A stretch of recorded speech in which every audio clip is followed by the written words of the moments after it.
أعوذ بالله من الشيطان الرجيم.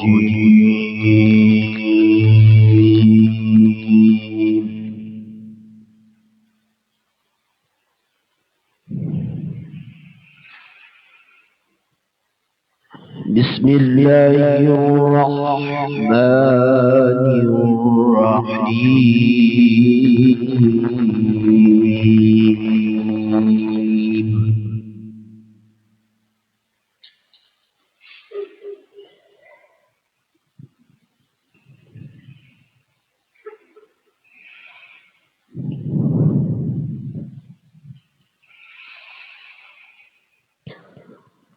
هل أتاك حديث ضيف إبراهيم المكرمين؟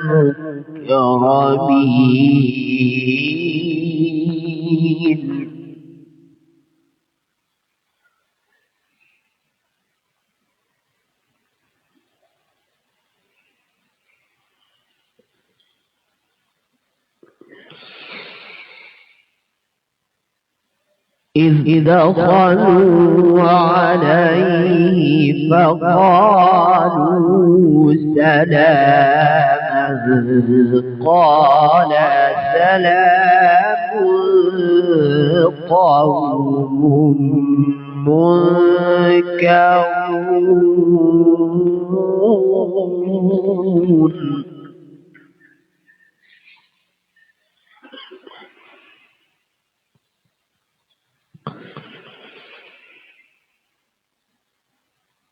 فراغ إلى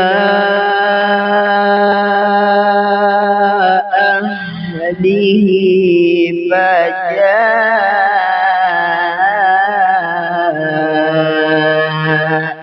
بعجل سمين فقربه إليهم قال ألا تأكلون؟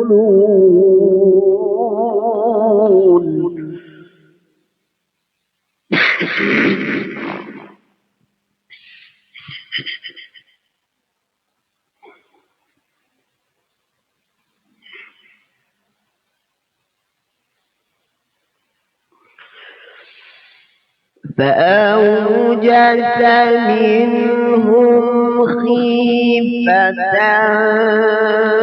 قالوا لا تخف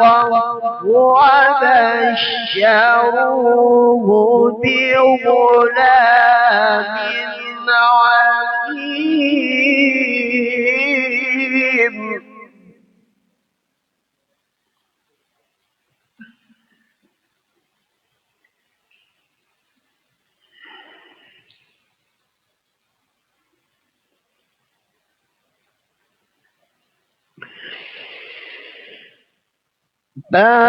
فأقبلت امرأته في صرة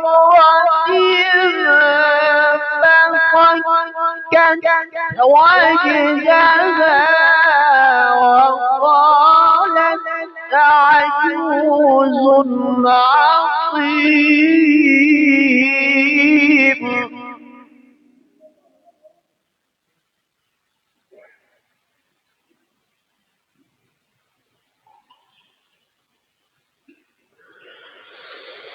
فأقبلت امرأته في صرة فصكت وجهها وقالت عجوز عقيم. قالوا كذلك قال ربك إنه هو الحكيم العليم.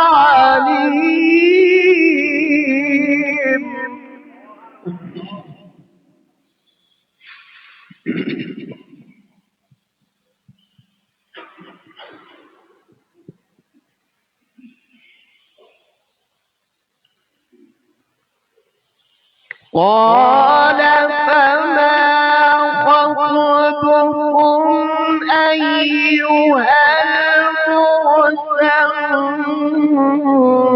المرسلون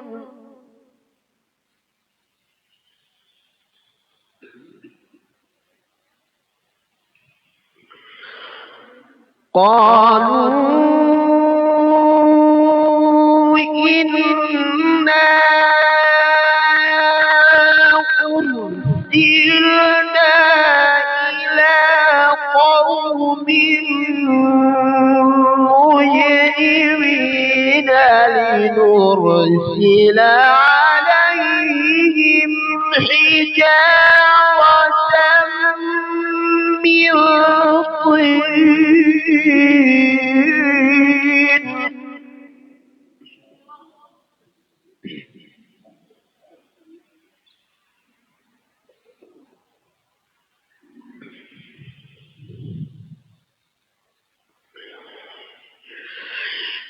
لنرسل عليهم حجارة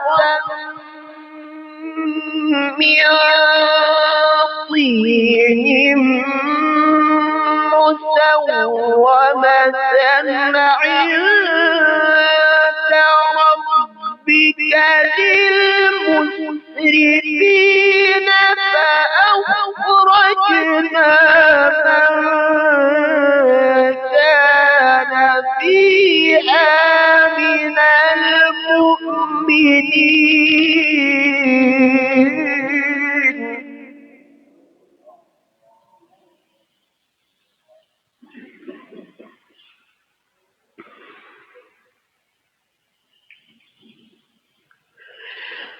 فما وجدنا فيها غير بيت من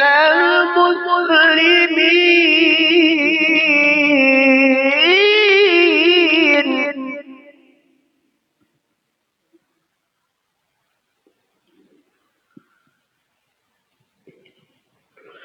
وتركنا فيها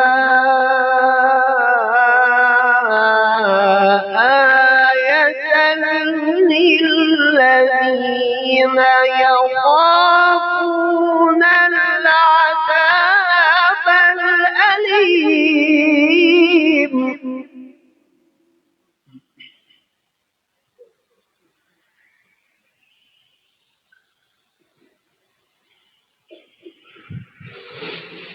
وفي موسى إذ أرسلناه إلى فرعون بسلطان مبين فتولى بركنه وقال ساحر أو مجنون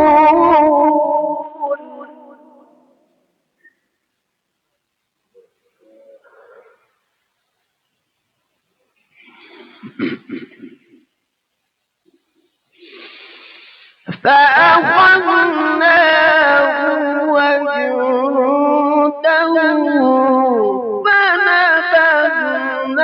فنبذناهم في اليم وهو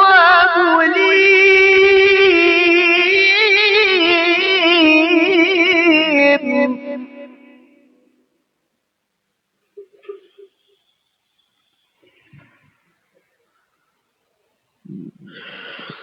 وفي عاد إذ أرسلنا عليهم الريح العقيم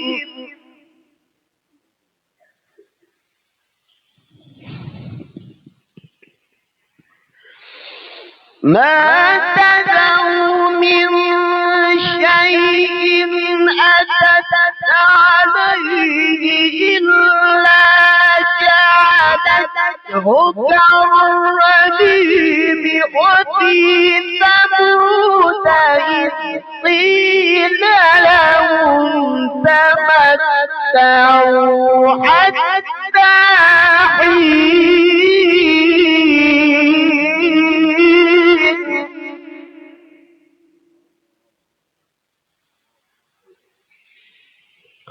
فعتوا عن أمر ربهم فأخذتهم الصاعقة وهم ينظرون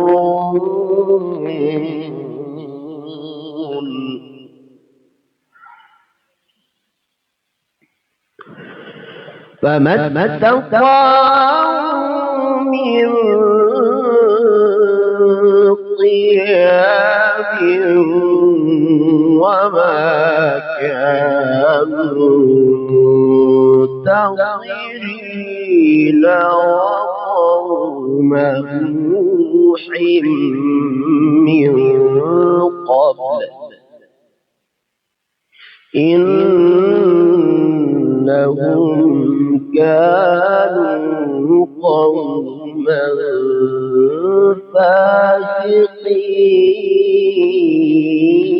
فاسقين إنهم كانوا قوما فاسقين صدق الله مولانا العظيم.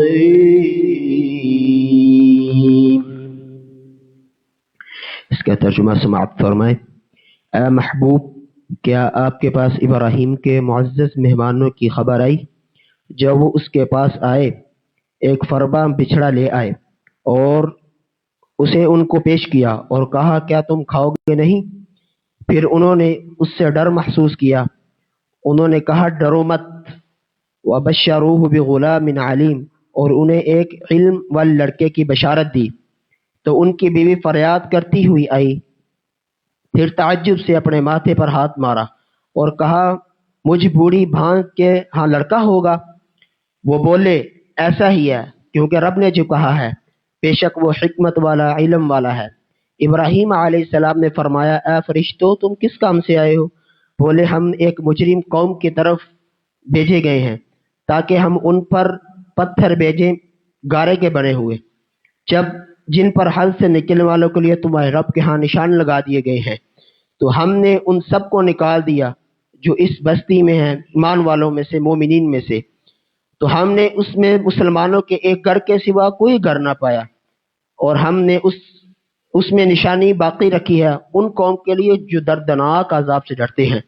اے موسیٰ، جب ہم نے انہیں روشن دلیل کے ساتھ فرعون کے پاس بھیجا، پس وہ اپنے اقتدار کی ہوس کی وجہ سے پھر گیا اور کہا یہ تو جادوگر ہے، معاذ اللہ دیوانہ ہے. فَأَخَذْنَاهُ وَجُنُودَهُ فَنَبَذْنَاهُمْ فِي الْيَمِّ وَهُوَ مُلِيمٌ پھر ہم نے اسے اور اس کے لشکروں کو پکڑ لیا اور اسے سمندر کی لہروں میں ڈال دیا اور ملامت زدہ کر دیا. اور عاد میں جب بھیجا ہم نے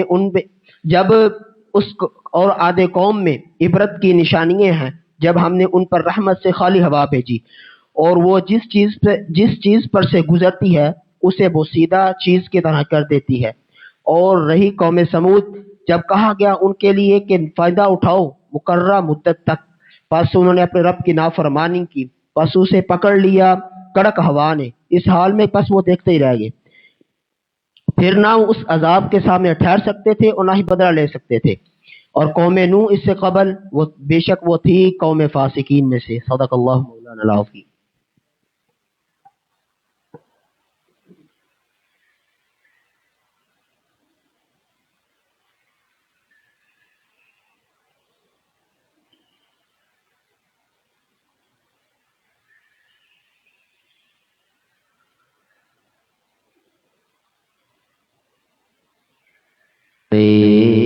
یا رسول اللہ پڑھیے وسلم علیک یا حبیب اللہ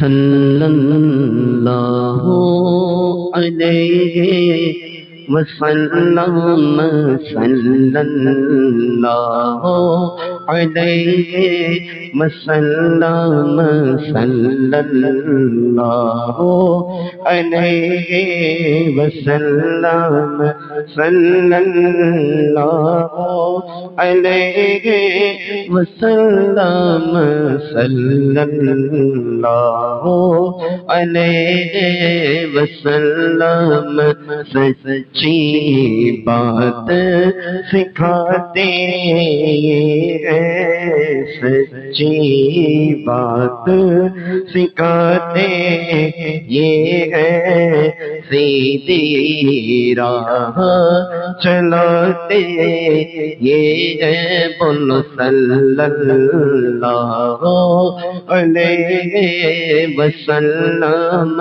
صلی اللہ علیہ وسلم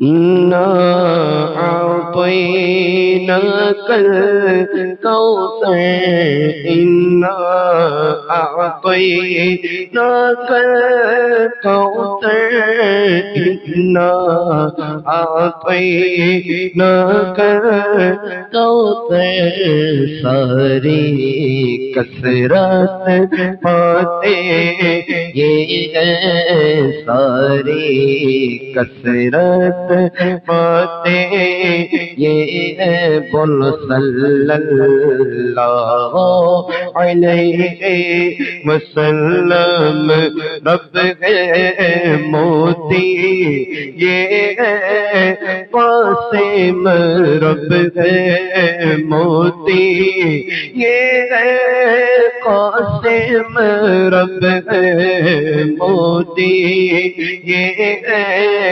قاسم رزقوں سے کا ہے کھلاتے یہ ہے رزقوں سے کا ہے کھلاتے یہ ہے ماں جب اکلوتے کو چھوڑے ماں جب اکلوتے کو چھوڑے ماں جب اکلوتے کو چھوڑے آ کہہ کے بلاتے یہ ہے آ کہہ کے بلاتے یہ ہے مرقد میں بندوں کو ٹپک کر مرقد میں بندوں کو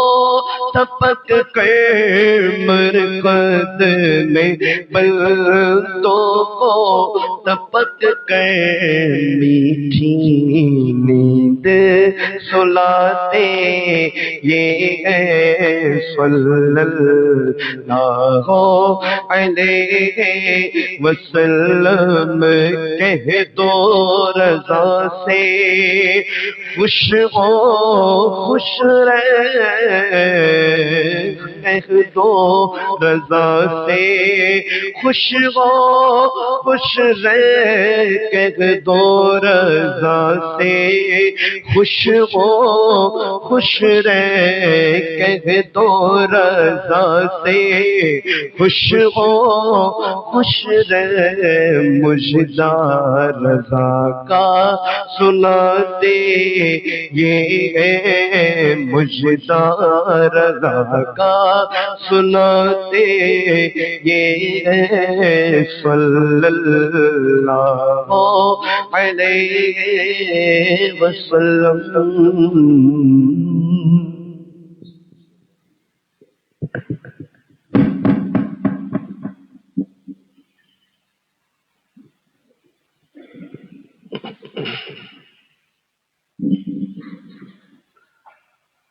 بسم اللہ الرحمن الرحیم الحمد للہ رب العالمین والعاقبۃ للمتقین والصلاة والسلام علی سید الانبیاء والمرسلین قال اللہ تعالی فی الکلام المجید بسم اللہ الرحمن الرحیم افلا یتدبرون القرآن ام علی قلوب اقفالها صدق اللہ العظیم رب اشرح لی صدری ویسر لی امری واحلل عقدۃ من لسانی یفقہوا قولی۔ مل کے پڑھیے الصلاۃ والسلام علیک یا رسول اللہ وعلی آلک واصحابک یا سیدی یا حبیب اللہ، الصلاۃ والسلام علیک یا رحمۃ للعالمین وعلی آلک واصحابک یا سیدی یا خاتم النبیین۔ نہایت ہی معزز و محترم حاضرین و سامعین، قرآن آسان کورس کی آخری نشستوں میں ہم داخل ہو چکے ہیں، اور انشاءاللہ العزیز یہ عظیم موقع کچھ ہی 2 دنوں بعد مکمل ہونے والا ہے۔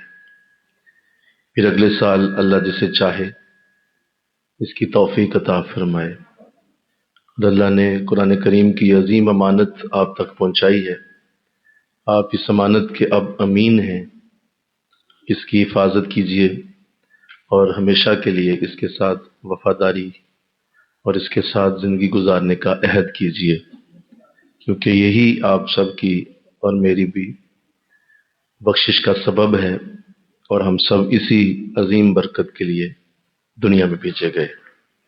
اور اللہ نے ہمیں اپنے محبوب کی امت میں شامل فرمایا، آقا دو جہاں جان عالم صلی اللہ علیہ وسلم کے گروہ میں ہم شامل کیے گئے، اور ہم حاملین قرآن ہیں، اور اس کی جو وقت اور اس کی جو قدر ہے وہ ہمارے عمل سے ظاہر ہونی چاہیے۔ یعنی ہماری جو پہچان ہے تمام قوموں میں وہ قرآن کے حاملین ہیں، یعنی ہماری پہچان ہی قرآن ہے، تو وہ ہمارے عمل میں ہونا چاہیے، اس سے پتہ چلے کہ واقعی ہم قرآن والے لوگ ہیں، اور وہ قرآن کا جو ایک ایسا انداز ہے کہ زندگی کا ہر گوشہ قرآن کے ساتھ منور رہے، اور قرآن کے ساتھ ہماری زندگی سب شب و روز گزرتے ہوں، تاکہ یہ نظر آئے کہ ہم واقعی قرآن والی قوم ہیں، بجائے یہ کہ اس آیت کو یاد کیا جائے جو آقا صلی اللہ علیہ وسلم نے اپنے رب کے آگے جب وہ قومیں گزریں گی حشر کے دن، تو ہر قوم کے نبی اپنی قوم کی بات کریں گے، اور ہر نبی اپنی قوم کی اس بیماری کا اور اس خرابی کا ذکر کرے گا جو اس کی قوم میں تھی۔ حضرت ہود علیہ السلام کہیں گے مولا یہ میری وہ قوم ہے بدبخت ہے جس نے مردوں کے ساتھ اختلاط شروع کیا، اور یہ اس قدر بدبخت لوگ ہیں، دیکھ لے یہ گزر رہے ہیں سارے، یہ بڑے بد نصیب لوگ ہیں، انہوں نے جو فطرت تھی اسے بدل دیا۔ حضرت شعیب علیہ السلام کہیں گے مولا یہ وہ قوم ہے جو ناپ اور تول میں کمی کرتی تھی، اور یہ ناپتے ہوئے بھی دھوکہ دے جاتے تھے، تولتے ہوئے بھی دھوکہ دیتے تھے، تو دیکھ مولا یہ وہ جا رہے ہیں۔ حضرت نوح کہیں گے مولا یہ بت پرست تھے، 950 سال میں نے ان کے ساتھ گزارے ہیں، یہ وہ بد نصیب جا رہے ہیں، اپنی بت پرستی میں گم رہے، اور انہوں نے میری بات نہیں سنی۔ اسی طرح ہر نبی اپنی قوم کی خرابی کا ذکر کرے گا۔ حضرت عیسیٰ علیہ السلام تک ہر نبی اپنی قوم کی بات ضرور کرے گا رب کے سامنے، اور جب ہم گزر رہے ہوں گے تو حضور نے جو ارشاد فرمایا رب سے، اللہ نے اسے پہلے ہی قرآن میں نوٹ کر لیا۔ ابھی یہ حضور بولے نہیں ہیں، یہ ابھی حشر کے دن بولیں گے آپ، لیکن اللہ نے اسے پہلے ہی قرآن میں لکھ دیا۔ یہ کیسا کلام ہے، یہ کیسی مستقبل کی کتاب ہے کہ جو ابھی بات ہوئی نہیں ہے اس کو پہلے ہی درج کر دیا گیا۔ اور وہ کیا بات ہوگی؟ یہ وہ قوم ہے جس نے قرآن چھوڑ دیا۔ تو نہ تو حضور کو ہماری ناپ تول میں کمی، آج ہم بھی ناپ تول میں کمی کر رہے ہیں، آج ہم بھی سود کھا رہے ہیں، آج ہم بھی رشوتیں لے رہے ہیں، آج ہمارے اندر بھی بہت سارے بت پرست ہیں جو بتوں کی اس طرح سے کہ دل کے اندر ہی بت بنائے ہوئے ہیں اپنے، ان کی پوجا میں لگے ہوئے ہیں۔ تو اور بھی ایسی ہزاروں برائیاں اور خرابیاں اس امت میں موجود ہیں، لیکن حضور ان میں سے کسی کا ذکر نہیں کریں گے۔ آپ فرمائیں گے یہ وہ قوم ہے جس نے سب سے بڑی برائی یعنی قرآن چھوڑنا، یہ وہ جا رہے ہیں سارے۔ تو حضور کی امت اس کائنات کی سب سے بڑی اعلیٰ امت قرار پائی ہے، خیر امت ہیں ہم، کنتم خیر امت، تم سب سے بہترین امت ہو۔ یہ مان لو کہ تمہارے جیسا کوئی نہیں ہے، تو اگر تمہارے جیسا کوئی نہیں ہے تو اس کا مطلب تمہارا جو گناہ ہے وہ بھی تم سب سے بڑا ہے، جو کوئی کر ہی نہیں سکتا۔ جو دوسرا کوئی نہیں کر سکتا وہ تم کرتے ہو، اور وہ یہ ہے کہ تم قرآن چھوڑ دیتے ہو اور قرآن سے تمہارا فاصلہ ہے۔ کل بھی میں نے عرض کیا تھا کہ خدا را ابھی 1-2 دن رہ گئے ہیں، بار بار اپنے اندر اس کو دہرائیے اور روزانہ قرآن کی تلاوت کو اپنے اوپر لازم کر لیجیے، ہر صورت کیجیے۔ قرآن کی تلاوت کے ساتھ آپ کا دن چڑھے، قرآن کی تلاوت کے ساتھ آپ کی شام ہو، اور آہستہ آہستہ پھر قرآن کو اپنی زندگیوں میں داخل کر لیجیے۔ اور پھر ایک دم سے تو نہیں ہوتا، لیکن ایک وقت آتا ہے کہ پھر آپ دعا کریں کہ اللہ آپ کو پرماننٹ قرآن کی ایک مجلس عطا کر دے، جہاں آپ جائیں اور قرآن کا درس ہو رہا ہو اور قرآن کے ساتھ آپ کا کچھ وقت کے لیے گزرنا یہ لازم ہو جائے ہفتہ وار، انشاءاللہ کہو ذرا۔ صرف اس لیے کہ میں نے تمسک بالقرآن کرنا ہے، میں نے قرآن سے ٹچ رہنا ہے، اور کوئی اس کے پیچھے مقصد نہیں ہے، کوئی بہت بڑا علم کا دریا بہانا مقصد نہیں ہے، نہ کوئی یہ ہے کہ میں کوئی بہت بڑا کوئی مفتی عالم بن جاؤں گا۔ وہ تو لیتا نیتیں اللہ جسے چاہے بنائے، لیکن اندر نیت یہ رکھیں کہ آپ کا قرآن کے ساتھ وجود لگا رہے، اور اس کے لیے کوئی مجلس اللہ آپ کو دے دے انشاءاللہ، جہاں آپ جائیں قرآن پڑھ رہا ہو کوئی، اور آپ وہاں قرآن کے لیے چل کے گھر سے جائیں۔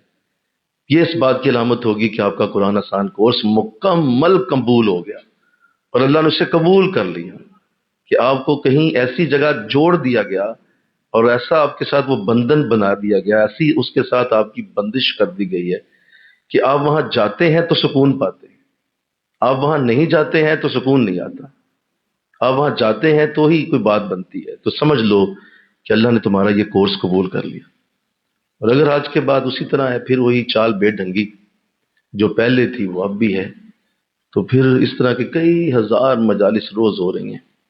خدا را سوچئے، خدا را سوچئے، اپنے اوپر رحم کیجئے، اپنے اوپر خود رحم کیجئے، اپنی فکر خود کیجئے۔ مجھے میری فکر ہے، میں نے جب اس کو شروع کیا تھا آج سے 17 سال پہلے تو اپنے لیے شروع کیا تھا، جی میں اپنے لیے کر رہا ہوں، اور اپنے لیے کیا تھا کہ چلو اس طرح میں پڑھوں گا، میں سمجھوں گا، میں جب بیٹھا ہوں گا تو کم از کم مجھے تو قرآن پڑھنے کو ملے گا، مجھے قرآن سمجھنے کو ملے گا، تو میں تو اپنے لیے لگا ہوا ہوں۔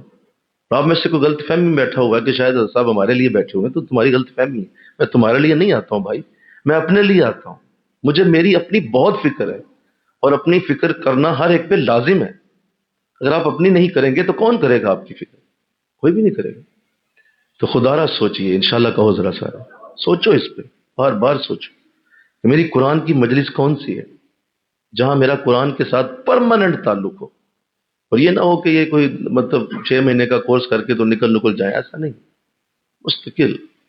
اللہ کا شکر ہے، اس پہ ہم اللہ کا کروڑا شکر ادا کرتے ہیں کہ مردوں کی جو مجلس اللہ نے ہمیں دی، وہ کمال یہ ہو گیا کہ اللہ نے جمعہ ہی ہمیں ایسا عطا فرما دیا، یعنی ہمارا جمعہ ہی قرآن کی مجلس ہوتی ہے۔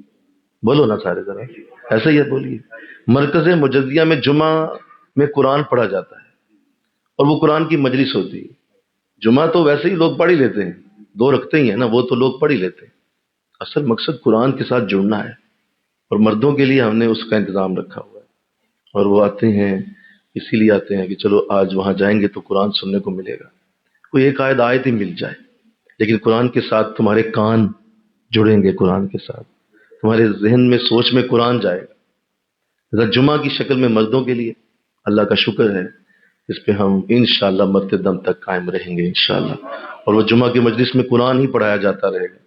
بلکہ میں آپ سب کو وصیت کر کے جاتا ہوں، اگر میری کل کو اللہ تعالیٰ ظاہر وصال ہو جانا ہے تو آپ نے اس پہ لازم رکھنا ہے کہ جو مرکز میں جمعہ پڑھائے گا وہ قرآن ہی پڑھائے گا، وہ قرآن کے سوا کچھ نہیں پڑھائے گا۔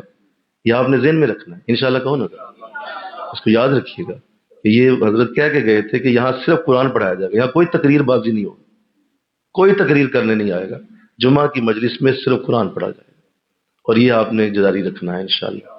پھر اس کے بعد جو اگلی نسل ہوگی وہ اس کو آگے پہنچائے، اس پیغام کہ بھائی ان کا بھی، وہ بھی دنیا سے چلے گئے جو پڑھاتے تھے، تو اس کے پیچھے جو آئیں گے وہ کہیں گے کہ نہیں یہاں قرآن ہی پڑھایا جائے گا، اگلا جمعہ جب کوئی اور شخص شروع کرے تو وہ بھی جمعہ میں قرآن ہی پڑھائے گا انشاءاللہ۔ تو اللہ توفیق دے دے آپ کو، اس کو نوٹ کر لیں۔ آج خواتین کے لیے ہم نے مردوں کے جمعہ کے ظاہر فوراً بعد 3 بجے سے 5 بجے کا وقت رکھا ہوا ہے، مستقل رکھا ہوا ہے کہ ہماری بیٹیاں ہیں، ہماری مائیں ہیں، ہماری بچیاں ہیں، انہیں کون قرآن سکھائے، انہیں کون قرآن پڑھائے، یہ کہاں جائیں، یہ بیچاری کس کے جا کے دروازے کو کھٹکائیں۔ قرآن پڑھنا تو ہے نا، بول دیجئے نا، قرآن تو لازم ہے نا، اس کے بغیر گزارا تو ہے نہیں، تو کون کرے؟ بچپن میں کسی باجی سے پڑھا تھا اور وہ تھوڑا سا پڑھا تھا، بس وہ انہوں نے تھوڑا سا قاف ہا عین وغیرہ سیدھا کرا دیا تھا، اس کے سوا تو قرآن آتا کوئی نہیں۔ لیکن قرآن اتنا تو ہے نہیں، قرآن تو زیادہ پڑھنا ہے، سمجھنا ہے۔ لہٰذا بیٹیوں کے لیے ہم نے 3 سے 5 کا وقت رکھا ہوا ہے، اور وہ بھی صرف اسی لیے کہ یہ میری وہ خوش نصیب بچیاں ہیں جنہیں اللہ نے قرآن کے ساتھ جوڑنے کا موقع ملا، جنہیں اللہ نے قرآن کے ساتھ جوڑ دیا، اور یہ قرآن کی مجلس کا حصہ بنتی ہیں اور یہ آتی ہیں اور قرآن کے ساتھ اپنا وقت گزارتی ہیں۔ صرف مقصد یہ ہوتا ہے کہ پورا ہفتہ اپنے کام کریں، اپنے اسکولوں میں جائیں، کالجوں میں جائیں، گھروں میں کام کریں، اپنے بچوں کو سنبھالیں، اپنے گھروں کے معاملات کو دیکھیں، شادی بیاہ ہیں، بہت ساری چیزیں ہیں، کریں، لیکن ہفتے کے بعد 2 گھنٹے قرآن کو دے دیں۔ آپ دیکھیے کہ کیسے ہم عجیب لوگ ہیں، وہ 2 گھنٹے بھی نہیں دے سکتے، اور 2 گھنٹے بھی قرآن کے لیے نکالنا ممکن نہیں ہوتا۔ اللہ اس سے محفوظ کر لے، اور نیت کریں ہماری تمام بچیاں کہ وہ اس قرآن کی کلاس کا حصہ بنیں گی، ضرور شامل ہوں اس میں۔ بھائی پورا ہفتہ آپ کے پاس ہے، ہم آپ کو کب بلاتے ہیں، کب آپ کو کہتے ہیں کہ آپ آئیں، آپ آئیں؟ نہیں، ہم نہیں، تو ضرورت کیا ہے؟ اپنے گھروں کو آپ آباد کریں، اپنے گھروں کو آپ صاف ستھرا کریں، بہتر کریں، انہیں بہترین بنائیں آپ، لیکن خدا را کچھ خوف کریں اللہ کا، اپنے اوپر رحم کریں۔ اب آپ کے بچے ہیں، آپ کی اولادیں ہیں، کل کو آپ نے ان کو بھی کچھ جواب دینا ہے کہ آپ کی ماں کچھ پڑھی ہوئی تھی اور آپ کی ماں نے کچھ علم دین حاصل کیا ہوا، آپ کا شوہر ہے، آپ کے بھائی بہن ہیں، آپ کے آگے زندگی ہے، اور پھر اخروی زندگی ہے، آخرت ہے، اور اس کا پورا سوال ہے، وہاں قرآن ہے۔ تو شوہر تو سکھا نہیں سکتا، بھائی سکھا نہیں سکتا، بیٹا سکھا نہیں سکتا، کہاں سے سیکھو گی؟ کوئی تو ہو جہاں تمہیں قرآن سیکھنے کو ملے۔ تو غنیمت سمجھیے، انشاءاللہ کہیے غنیمت سمجھیے کہ آپ کے قریب بھی قرآن سکھایا جاتا ہے، اور قرآن کے لیے آپ کو بلایا جاتا ہے، قرآن کے لیے محنت کی جا رہی ہے، کوشش کی جا رہی ہے۔ اس پیغام کو آگے پہنچائیے، انشاءاللہ کہو، اس پیغام کو آگے پہنچائیے کہ بھائی قرآن جا کے پڑھ لو وہاں 2 گھنٹے کے لیے، وہاں چلی جاؤ، اپنے گھروں میں آپ خود مرد حضرات بھی اس بات کی تبلیغ کریں۔ کیا ہے، میں چھوڑ کے آتا ہوں آپ کو، امی جی چلیں، آپ بیٹی چلو میں تمہیں چھوڑ آتا ہوں، اپنی بہن سے کہیں آؤ باجی میں چھوڑ آتا ہوں تمہیں۔ خدا را ان پہ خوف خدا کریں۔ مجھے میرے گھر کی فکر ہے، میرا پورا گھر یہاں بیٹھا ہوتا ہے، میری اہلیہ یہاں بیٹھی ہوئی ہیں، میرے بچے یہیں بیٹھے ہوئے ہیں، دروازے بند کر کے تالے لگا کے ہم آتے ہیں۔ تو آپ اس کو اگر نہیں سمجھتے اور یہ سمجھتے ہیں کہ یہ کوئی تھوڑا سا مطلب ایک رولا ڈالا گیا ہے اور اس کے بعد چھوڑو جی کل پرسوں ختم ہو جانا ہے اور زندگیوں میں قرآن بھی اسی طرح رہ جائے گا، تو یہ زیادتی آپ نے خود ہی کرنی ہے اپنے اوپر۔ ایسا نہ کیجیے گا، انشاءاللہ اپنے آپ کو قرآن سے اب جوڑ لیں، انشاءاللہ اللہ توفیق دے دے۔ آپ انتظام آپ کے لیے کر دیے گئے، اور اللہ نے سارے معاملات سیدھے کر دیے، ملا بھی دیا، مرکز بھی مل، سب کچھ موجود ہے۔ بس یہ ہے کہ وہ سستی اور غفلت وہ نہیں چاہتی، اور سستی اور غفلت نے ساتھیوں کا میں نے دیکھا بیڑا غرق کر کے رکھ دیا۔ ان کو دعوتیں دے دے کے ہم تھک گئے، ان کو بلا کے ہم تھک گئے، ہماری جو ہے وہ انگلیاں تھک گئی میسج لکھ لکھ کے اور کہہ کے خدا را اپنے اوپر رحم کرو۔ اور پھر یہ ذہن میں رکھیے گا کہ اللہ اپنی رحمتوں سے، اپنے فضل سے یقیناً کچھ بھی کرے، لیکن میری جماعت کے ساتھ وہی رہے گا جو قرآن کے ساتھ رہے گا انشاءاللہ، اور ہم اسی کے ساتھ چلنے والے لوگ ہیں۔ جو ہمارا اس میں ساتھ نہیں دیتا، ہو سکتا ہے میں اس کا جنازہ پڑھانے بھی نہ ہوں، اور میں نہ آؤں اس کا جنازہ پڑھانے بھی، کہ بھائی اس کا ہمارے ساتھ تعلق ہی کوئی نہیں ہے، اس کا ہمارے ساتھ کیا تعلق ہے؟ ٹھیک ہے، جس کا یہ نبی، جس نبی کا یہ امتی ہے وہ سنبھال لیں گے، جس کا یہ بندہ ہے وہ سنبھال لے اسے، ہمارے ساتھ اس کا تعلق ہی کوئی نہیں۔ جنازہ بھی اس کا کیا پڑھنا ہے ہم نے؟ وہ کوئی اور مولوی پڑھا دے، کوئی اور مولوی جو ہے وہ جا کے اس کا جنازہ پڑھائے، کیوں؟ ہمارے ساتھ تو تعلق ہی کوئی نہیں۔ ہم نے تو بلا کھپ گئے، ہم تو بہت بہت زیادہ کوشش کرتے رہے کہ بھائی آ جاؤ، تم نے ہمیں اہمیت ہی کوئی نہیں دی۔ تو کبھی ایسا نہ ہو جائے، انشاءاللہ بولو نا ذرا سارے، ایسا نہ ہو جائے کہ ایسا معاملہ بن جائے کہ اس حد تک بات چلی جائے کہ ہم اس کے گھر بھی جانا چھوڑ دیں، اور بالکل کوئی بلائے بھی تو اس کو محبت سے کہہ دیں کہ بھائی ٹھیک ہے، قالوا سلاما، قرآن بھی کہتا ہے جاہلوں کو بس کیا کر دو، بول دو سارے سلام کر دو، بس اور کچھ نہ کر، چھوڑ دو، جاہل آدمی ہے، فضول اپنا دماغ خراب کرو، اس لیے ضرورت ہی کوئی نہیں ہے۔ تو باقی اللہ کی رحمت ہے، اللہ سب کو دیتا ہے، سب کو اللہ نوازے۔ تو یہ پیغام میرے کچھ تھے، وہ آپ نے نوٹ کر لیے جی، الحمدللہ، اللہ آپ کو توفیق دے۔ آج انشاءاللہ العزیز اگلی آیات ہیں جو بڑی سخت آیات ہیں، اور میں اسی لیے ان کو ایک ہی موضوع میں پڑھا ہے ہم سب نے، اور اتنے مختصر وقت میں 5 بڑی قوموں کے عذابوں کا ذکر، یہ صرف سورہ زاریات میں ہے. پورے قرآن میں کسی بھی جگہ 5 قومیں اکٹھی نہیں کی گئی. اللہ نے علیحدہ علیحدہ ذکر کیے ہیں اور ان قوموں کا ذکر علیحدہ علیحدہ کیا، پورا چیپٹر بنائے ہیں ان قوموں کے. لیکن یہاں مختصر الفاظ میں اگر کسی کو آپ نے بتانا ہے کہ بڑی 5 قوموں کے جو عذاب ہیں وہ کون کون سے تھے، تو سورہ زاریات آپ کے لیے اس میں یہ موضوع دیا گیا ہے، اور ہم نے ابھی وہی پڑھا ہے. سب سے پہلے قوم لوط کا ذکر کیا گیا ہے. حضرت ابراہیم علیہ السلام سے بات شروع ہوتی ہے اور اللہ ارشاد فرماتا ہے، اے نبی صلی اللہ علیہ وسلم، کیا تمہارے پاس ابراہیم کے معزز مہمانوں کی خبر آئی ہے؟ جب وہ ان کے پاس آ کر بولے سلام، تو انہوں نے بھی سلام کا جواب دیا اور کہا ناشناسا لوگ ہیں، یعنی ایسے لوگ ہیں جو کبھی اس محلے میں، اس علاقے میں دیکھے نہیں، اور ان کے چہرے ایسے نہیں ہیں کہ جو اس علاقے کے رہنے والے ہیں. حیران ہوئے کہ یہ میرے پاس کیوں آئے ہیں. تو چونکہ آپ بہت ہی بڑے مہمان نواز طبیعت کے حامل ہیں، اور اللہ نے مہمان نوازی کی بڑی اعلیٰ صفت حضرت ابراہیم علیہ السلام کو دی تھی. کبھی بھی کوئی کھانا اکیلے نہیں کھایا زندگی میں، بولو، کبھی کوئی کھانا اکیلے نہیں کھایا تھا، ہمیشہ مہمان کے ساتھ کھایا. اور اگر کوئی مہمان نہ ہوتا تو خادم کو دوڑاتے گلیوں میں، کہا جاؤ جا کے ڈھونڈ کے لاؤ، کوئی مسافر مل جائے اور اس کو لے آؤ کہ ابراہیم تمہارا انتظار کر رہا ہے، میرے ساتھ آ کے کھانا کھاؤ. تو ہمیشہ مہمانوں کے ساتھ کھانا کھایا، مہمان نوازی بہت تھی. تو حیران ہوئے کہ چلو مہمان تو آ گئے ہیں، ناشناسا لوگ ہیں. اٹھے اور اللہ نے باقاعدہ دیکھیے ذکر کیا کہ ایک بڑا پلا ہوا بچڑا لے آئے، یعنی مہمانوں کی مہمان نوازی کے لیے ڈھونڈ کے لائے بہترین پلا ہوا ایک جو ہے وہ بچڑا لا کے اس کو ذبح کر کے تو اس کو بہترین بھون کر ان کے سامنے پیش کیا، پھر ان کے پاس رکھا. اللہ نے ذکر کیا کیا لائے اور یہ بھی کیا کہ پاس رکھا ان کے، یعنی اللہ کو بھی ان کی مہمان نوازی بہت پسند تھی. تو جب وہ بیٹھ گئے اور آپ نے کہا کہ آپ کھائیے، لیکن وہ کھا نہیں رہے تھے، ظاہر ہے وہ اللہ کے فرشتے تھے، اور فرشتے جو ہیں وہ کھانے اور پینے سے اللہ نے انہیں آزاد رکھا ہوا ہے، وہ کھاتے پیتے نہیں ہیں، تو وہ نہیں کھا رہے تھے. تو جب یہ دیکھا کہ یہ کچھ کھا نہیں رہے، تو ابراہیم علیہ السلام جو کہ اللہ کے رسول ہیں، اللہ نے آپ کو اپنا رازدار بھی بنایا، فوراً سمجھ گئے کہ یہ کوئی انسان نہیں ہے، یہ کوئی اور ہے، اور یہ فرشتہ ہے. اور ساتھ ہی قرآن لکھتا ہے کہ اب یہ ڈر گئے دل میں، کیونکہ جب فرشتہ آیا اس کا مطلب ہے کوئی عذاب آیا، اب کوئی معاملہ بڑا خراب ہونے لگا. تو اپنے دل میں ڈر گئے اور پوچھا کہ کس لیے آئے ہو، وجہ کیا ہے آنے کی. تو فرشتوں نے پہلے تو خوشخبری دی ہے، کہا ہم تمہیں ایک علم والے لڑکے کی بشارت دیتے ہیں. اس وقت آپ کی عمر مبارک 100 برس تھی، اور آپ کی جو زوجہ حضرت سارہ ہیں ان کی عمر 90 سال تھی، اور وہ بانجھ تھیں، کوئی اولاد نہیں تھی. تو فرشتے کہہ رہے ہیں کہ ہم تمہیں ایک علم والے لڑکے کی بشارت دیتے ہیں. تو یہ حضرت اسحاق علیہ السلام کی بشارت تھی. حضرت ابراہیم علیہ السلام واحد اللہ کے رسول اور نبی ہیں جن کی 3 پشتیں نبوت والی ہیں. خود بھی نبی ہیں، آپ کا بیٹا حضرت اسحاق وہ بھی نبی ہیں، اس کے بعد حضرت یعقوب علیہ السلام نبی ہیں، اور اس کے بعد حضرت یوسف علیہ السلام بھی نبی ہیں. تو آپ کی 3 پشتوں میں نبوت گئی ہے، اور یہ صرف آپ کو اعزاز حاصل ہے ابراہیم علیہ السلام کو. اور جب آپ کی زوجہ نے یہ سنا تو جیسے عورتوں کی عادت ہوتی ہے کہ اول تو کسی رحمت کی بات پہ یقین نہیں کرنا اور فوراً یہ کہنا ہے کہ نہیں میں تو مانتی نہیں ہوں. تو فوراً یہ کہا، چلا کے بولی اور ماتھے پہ ہاتھ مارا، جس طرح عام طور پہ لوگ ماتھے پہ ہاتھ مارتے ہیں.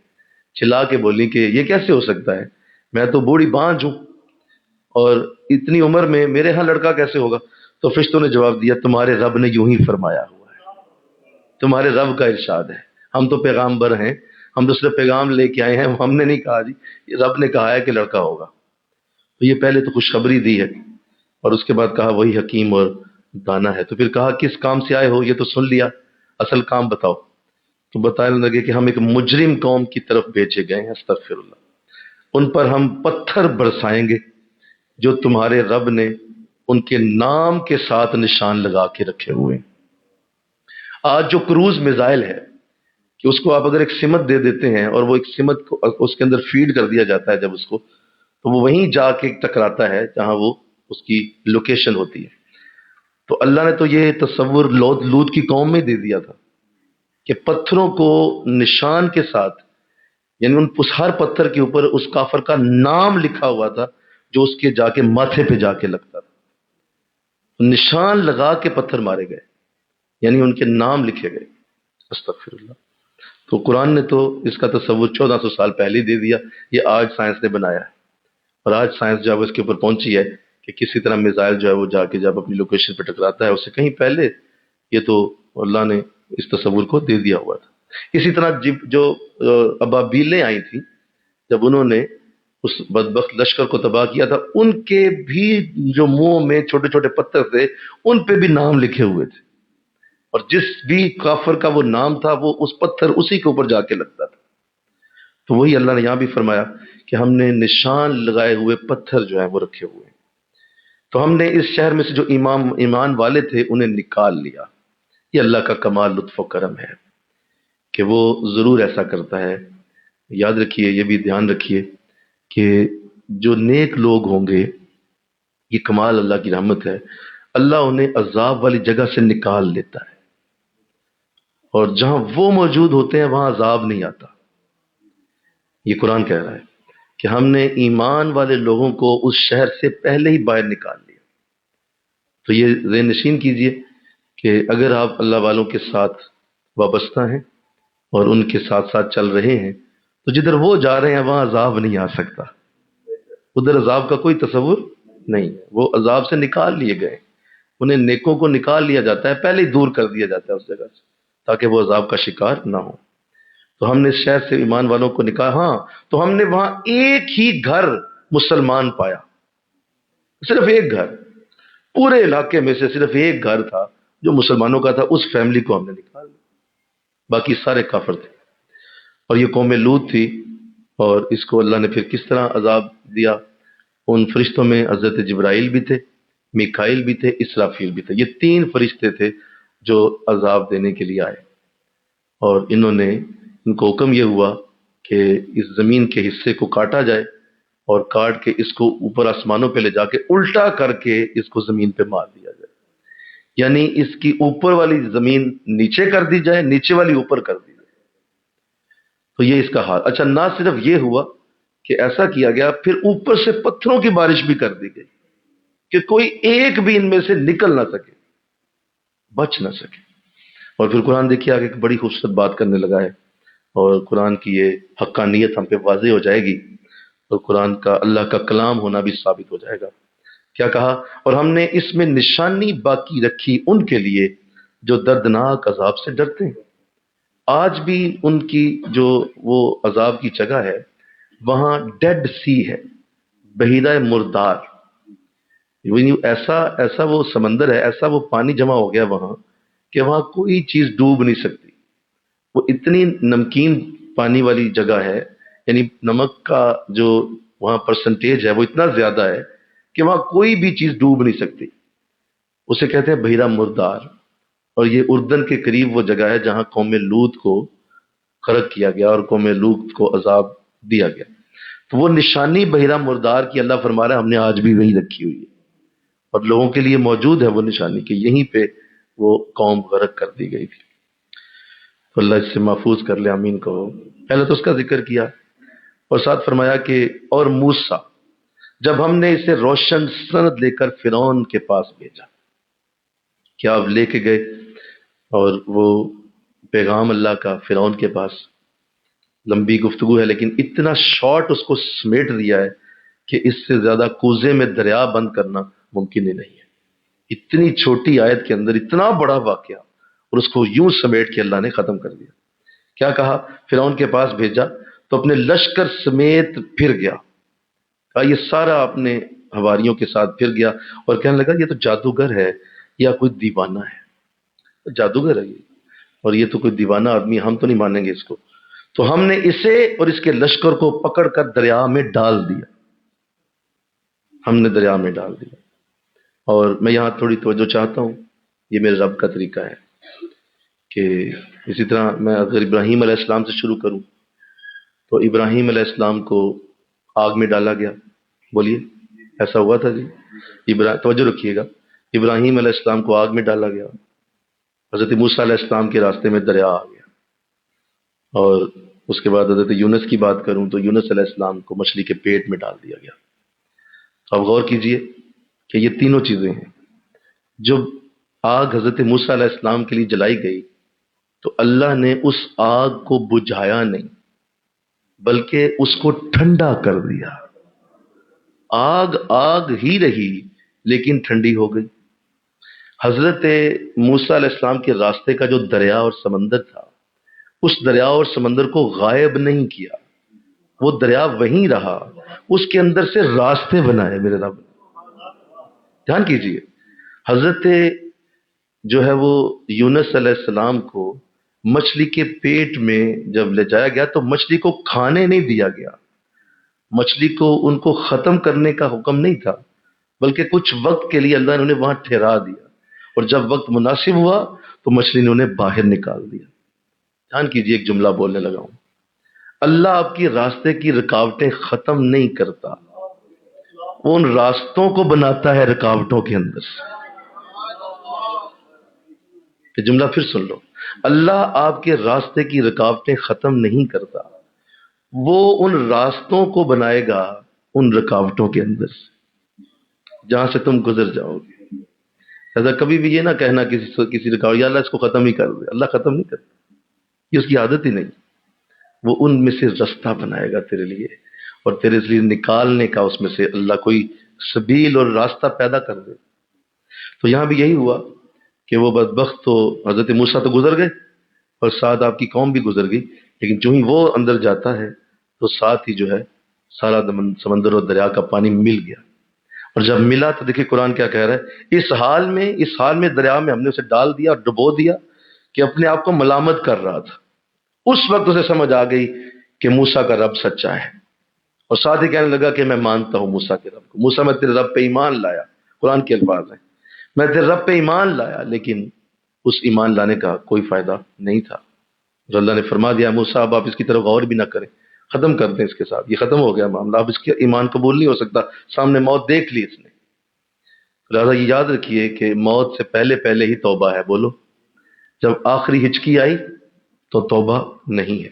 پھر ایک اور معنی بھی ہے یہاں کہ اس حال میں کہ وہ اپنے آپ کو ملامت کر رہا تھا، اس سے یہ بھی تھا کہ جب وہ مرا تو پوری دنیا میں اس کا چونکہ ظلم بڑا عام تھا، اور جب لوگوں کو علم ہوا کہ یہ سارا لشکر ڈوب چکا ہے تو لوگوں نے خوشیاں منائیں اور لوگوں نے ایک دوسرے کو مبارکبادیں دیں، اور خلقت بڑے خوش ہوئی کہ شکر ہے کہ ایک بڑا بدبخت تھا جس نے بڑی ہماری زندگی کو اجیرن کیا ہوا تھا تو یہ اپنے انجام کو پہنچا. تو کوئی بھی اس کی وفات پہ نہیں رویا جی، فرعون کی وفات پہ کوئی نہیں رویا، بلکہ قرآن نے خود لکھا اس کی وفات کے اوپر جب یہ مرا تو نہ آسمان رویا نہ زمین روئی، کہیں بھی اس کے لیے کوئی بھی ایسی بات، بلکہ الٹا ملامت کی گئی کہ شکر ہے کہ جان چھوٹی اس بدبخت سے. تو اس کا بھی ذکر اللہ نے یہاں فرمایا. آگے فرمایا، اور عاد میں جب ہم نے ان پہ ایک ایسی ہوا بھیجی کہ وہ جس چیز سے گزرتی تھی اسے بوسیدہ کر کے چھوڑ دیتی تھی.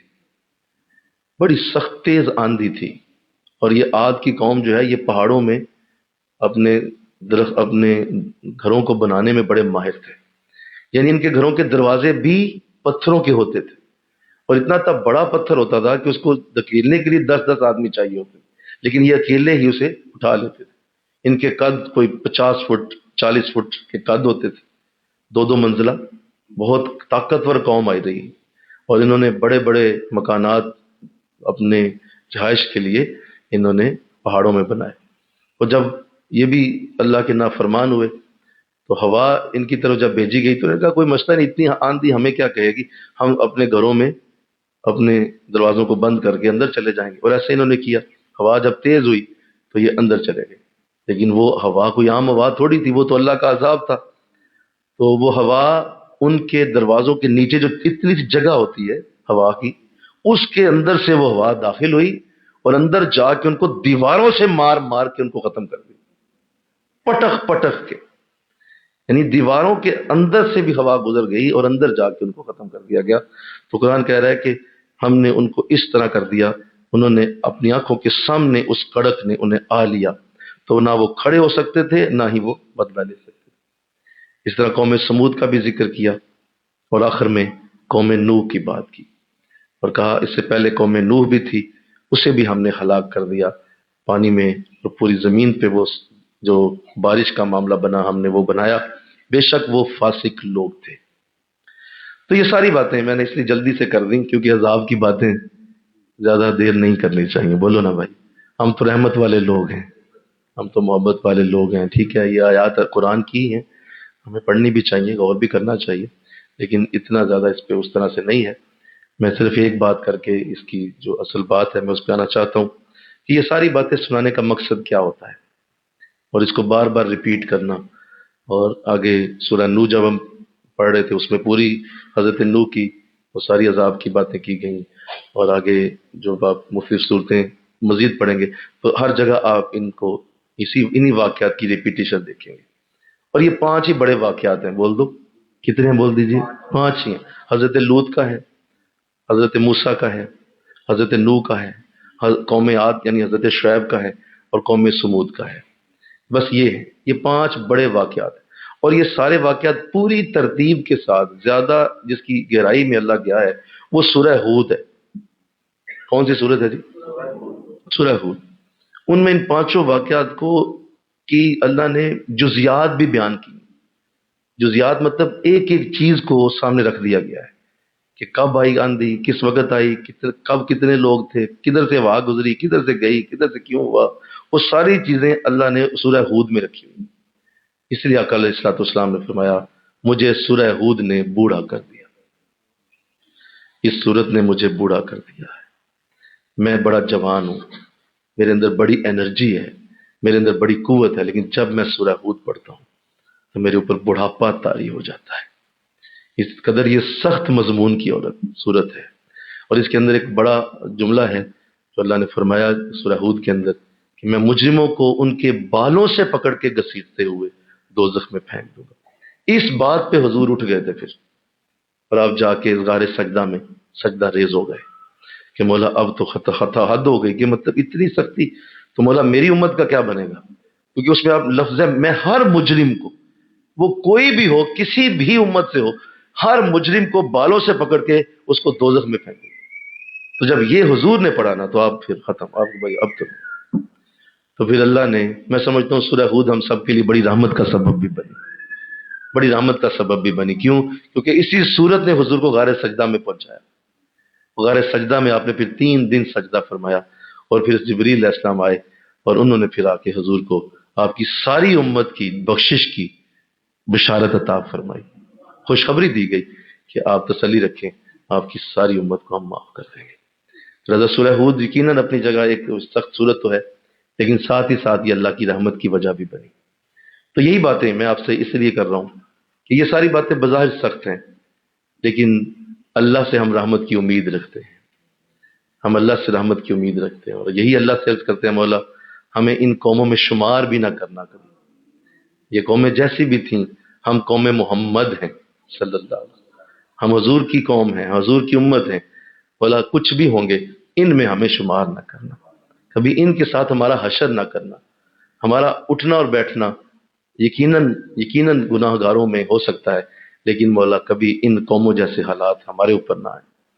اور اللہ نے پھر اپنے نبی سے وعدے بھی فرمائے ہیں، یہ تو ہے قوموں کا ذکر تو کیا گیا، لیکن جب حضور کی بات آتی ہے فقر اسلام سے اللہ نے وعدہ فرمایا نبی جب تک تو ان میں موجود ہے میں انہیں عذاب نہیں دوں گا، وَأَنْتَ فِيهِمْ، ہم جب تک تو دیکھے گا، تو دیکھ رہے اپنے آپ کو، تو جب تک ان میں ہے ہم انہیں عذاب نہیں دیں گے۔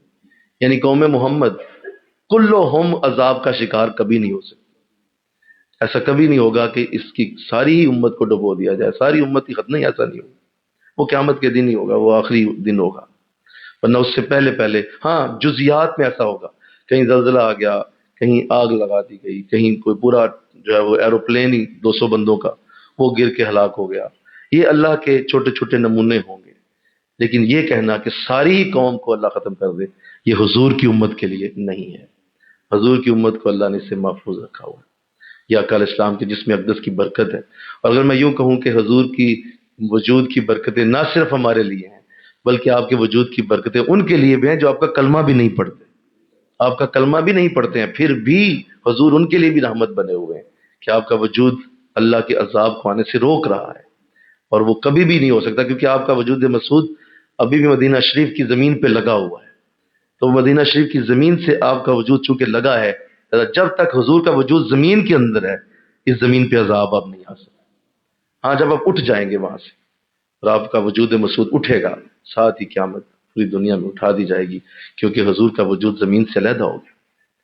تو اس لیے میرا نبی ہر حالت میں ہمارے لیے رحمت کا، ہر حالت میں ہمارے لیے کرم کا، فضل کا ذریعہ ہے، اور آپ ہمارے لیے ان تمام چیزوں کو روکنے والے ہیں. اور جب بھی یہ عذاب کی آیتیں حضور علیہ الصلوۃ والسلام پڑھتے، ظاہر قرآن کا حصہ ہے یہ، آپ انہیں چھوڑ بھی نہیں سکتے، اور آپ ان کو یوں کریں کہ ان کو چھلانگ مار کے اگلی آیتوں پہ چلے جائیں تو یہ تو ممکن ہی نہیں، ایسا کرنا بھی مناسب نہیں. تو جب حضور ایسا پڑھتے تھے تو صحابہ فرماتے ہیں کہ ہم نے حضور کو ان آیتوں پہ سوائے روتے اور کچھ نہیں دیکھا. آپ بہت رویا کرتے تھے جب بھی عذاب کی آیتیں پڑھتے. ہم مولا میری امت کے لیے نہ ہو، یہ میری امت کے لیے نہ ہو، یہ میری امت کو نہ دینا. تو جواب یہی ہوتا صحابہ کا، حضور اللہ نے آپ سے وعدہ تو کر لیا ہوگا. کہا وعدہ تو کر لیا لیکن عذاب کی آیتیں پھر بھی نہیں رک رہی، پھر دوبارہ عذاب کی آیتیں اترتی. تو کہا کہ نہیں حضور تسلی رکھیے، ہم نے آپ کی امت کو معاف کر دیا. تو اللہ نے کرم تو فرما دیا، لیکن اس کے باوجود ہم نے پھر بھی اپنے آپ کو ان تمام اعمال سے دور رکھنا ہے جو ان امتوں نے کیے، اور ان امتوں کی وجہ سے ان کے نبیوں نے پھر بد دعائیں دے دیں، اور ان نبیوں کی بد دعائیں سے یہ تمام امتیں ہلاک ہو گئی. اور آج ہمارے لیے یہ عبرت کے نشان ہے. بولو کیا ہے ذرا سا سارے بول دو نا.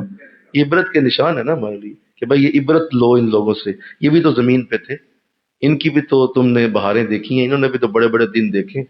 کیا تم کوئی آج نئے آ گئے ہو بڑی عیاشیاں کر رہے ہو؟ تم سے زیادہ عیاشیاں ان قوموں نے کی ہوئی ہیں. تو دیکھیے ان کا حال کیا ہوا. تو یہ ہمارے لیے عبرتیں ہیں، ہم نے ان سے عبرت لینی ہے. تو اللہ اس کی توفیق عطا کر دے. اللہ ہم سب کو قرآن کریم کی سچی محبت سے نوازے. وما علینا الا البلاغ. کل انشاءاللہ اس کی آخری نشست ہوگی اور انشاءاللہ یہ موضوع اور یہ صورت مکمل ہو جائے گی.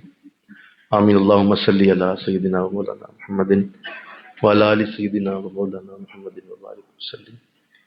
ربنا آتنا فی الدنیا حسنہ وفی الآخرۃ حسنہ وقنا عذاب النار. الہ العالمین بڑی محبت سے مولا یہ ذکر تو پڑھا ہے لیکن دل ڈرا ہے، دل ڈر رہا ہے.